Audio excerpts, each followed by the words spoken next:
जानते ही होंगे, रहमान डकैत की दी हुई मौत बड़ी कसाईनुमा होती है। मेरा ताल्लुक सरदार अब्दुर्रहमान बलोच फैमिली से है। तो सरदार अब्दुर्रहमान बलोच जो थे मेरे ताया थे, मेरे वालिद साहब के बड़े भाई थे, मैं उसका भतीजा हूँ। मैं सरदार अब्दुर्रहमान बलोच के टोटल 13 बच्चे, मेरे 4 भाई हैं, मैं एक बहन हूँ, मैं घर में सबसे बड़ा हूँ। मैं ताया के बच्चों से अपने भाइयों में सबसे बड़ा हूँ। तो अब्दुर्रहमान बलोच ने एक अमन मुआहदा किया था, आपस की लड़ाइयाँ ख़त्म की थी, लियारी को एक पुरअमन लियारी बनाया था।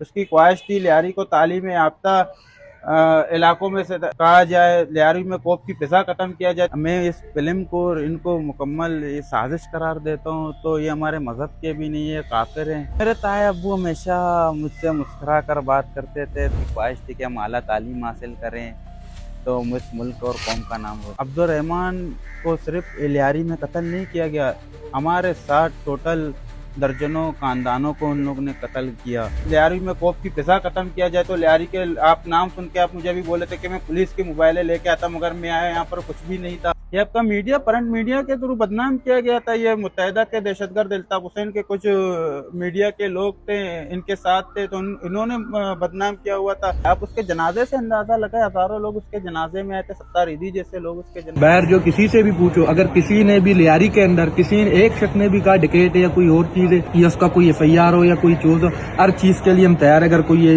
मतलब दिखावे कि उसने डकैती की है, उसका कोई FIR है, कोई चीज है, मतलब उसको बेकार में ये जो फिल्म बनाया गया हरू बरू का ये खिलाफ है, ये हमारा मुल्क का खिलाफ था फिल्म, ये हमारा कैसे साथ होगा। वो पुलिस में किसने लगाए लोगों को यहाँ पर लियारी के अंदर? सरदार अब्दुर्रहमान ने लगाया। 5000 लोगों को भर्ती करवाई। ये बात तो अभी तक आज तक किसी ने की ही नहीं। बड़े भाई है जिसे पते का आपने इंटरव्यू लिया, उसका ख्वाहिश था कि मैं उनको लंदन भेजूं, पढ़ाऊं, यहाँ पर मेजर बनाऊं, कर्नल बनाऊं, कैप्टन बनाऊं, रेंजर्स के अंदर भेजूं, पुलिस के अंदर DSP SSP बनाऊं।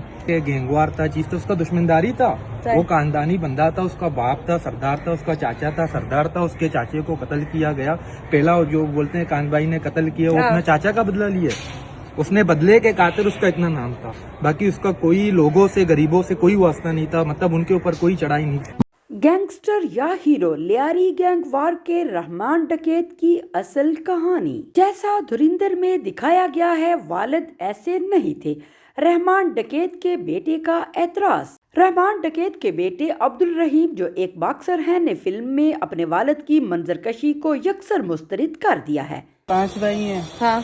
और पहली अम्मी से जो है 2 भाई हैं और 4 बहन हैं। और दूसरे अम्मी से 2 भाई हैं, 1 बहन है। अम्मी से ज्यादा आवाम ने तो ऐसे थे नहीं, अच्छे थे, गरीबों को मदद करते थे, बेवा औरतों का मदद करते थे, बहुत मदद किया आवाम ने। ऐसे दिखाया वैसे था नहीं। स्कूल में तो ऐसा नहीं हुआ था, मगर अभी कुछ दिन पहले मैं रास्ते से जा रहा था, एक बंदा बोल रहा था, मैंने उसको पकड़ा तो डर गया। मैंने उसका वक्त देखा है, उसका दौर देखा है। आप खुद का कुछ डकैत बोल रहे हो। वाला बंदा था वहाँ से, यहाँ सबसे बस मोहब्बत ही करता था, यहाँ पे सबसे मोहब्बत करता था। यहाँ पे बैठ के हम लोग को खेल भी करता था, कभी कभार फुटबॉल भी खेलता था, मैं ये क्रिकेट भी खेलता था। रकीब भाई का जैसा बोल रहे, पहले रहमान का टाइम में आप आता था, इससे भी अच्छा होता था लियारी। यहाँ पे सब दुकानें 24 घंटा खुलते थे। बाकी आप बाहर जाओ, किसी भी लियारी में कोई कोने गलियों में भी किसी से पूछ लो रहमान का बारे में। सरदार अब्दुर्रहमान पूरा लियारी का सरदार था। ये गवर्नमेंट का एजेंसी का, आप लोग का मीडिया ने भी टिकट बनाया, गवर्नमेंट ने टिकट बनाया। अब इसका कोई FIR में कोई चीज में भी देख लो, टिकट का अगर कोई चीज कोई निकल भी गया, इसका ये मैं आमीन मर दूंगा। ना ही बत्ता कोरी ने कोई चीज था, वो खानदानी बंदा है। इसका लोगों पीछे स्कूल है, इसका बाप ने गवर्नमेंट को स्कूल दिया हुआ है। पीछे हम लोग का जो बंदा मरता है, नमाज जनाजा हम लोग पढ़ते हैं, मुआज में हम लोग का बड़ा कब्रिस्तान भी है। सब रहमान के बाप। सियासी बंदों ने रहमान को इस्तेमाल किया था। रहमान गया सियासी में, जो सियासी बंदे थे उन लोग ने इस्तेमाल किए। आप रहमान के मामू हैं, आपने सबसे एक सवाल पूछा, लेकिन वो सवाल, आप माशाल्लाह मामू हैं, उम्र में ज्यादा है, आपको ज्यादा पता होगा। ये बताएं कि रहमान भाई का जब इनकाउंटर हुआ, कहा जाता है कि हीना नाम की लड़की ने बुलाया फोन करके। ये आपको पता हीना कौन है? ये हीना मैं आपको मुंह से पहला मर्तबा सुन रहा हूँ। और रहमान बलोच था ना, वो कभी इस चक्करों में नहीं होता था। उसका माशाल्लाह 3 बीवियां था। और रहमान बलोच उर्फ लाशारी, आशारी, रहमान बलोच आशारी। और ये लड़कियों का चक्कर में कभी जिंदगी में नहीं आता था। माशाल्लाह उसने अल्लाह ने गैरत का रिकॉर्ड है। और गैरतमंद बलोच था रहमान बलोच, गैरतमंद था। मतलब धोखे से बुलाया और बलोचिस्तान में बुलाया, वहाँ पे दावत करके उसको बुलाया था फिर उसको वहीं पे मारा है, फिर चौधरी के हवाले किए।